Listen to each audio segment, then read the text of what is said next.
ಪಹಲ್ಗಾಮ್ನಲ್ಲಿ ಉಗ್ರರಿಂದ ಹಿಂದೂಗಳ ನರಮೇಧದ ವಿಚಾರಕ್ಕೆ ಸಂಬಂಧಪಟ್ಟಂತೆ ಕರ್ನಾಟಕದ ಕರಾವಳಿಯಲ್ಲಿ ಈಗ ಹೈ ಅಲರ್ಟ್ ಅನ್ನು ಘೋಷಣೆ ಮಾಡಲಾಗಿದೆ.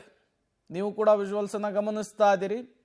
ಕರ್ನಾಟಕದ ಕರಾವಳಿ ಭಾಗದಲ್ಲಿ ಪ್ರಮುಖವಾಗಿ 3 ಜಿಲ್ಲೆಗಳಲ್ಲಿ 13 ಬೋಟುಗಳಿಂದ ಗಸ್ತನ್ನು ಹೆಚ್ಚಿಸ್ತಾ ಇರುವಂಥದ್ದು.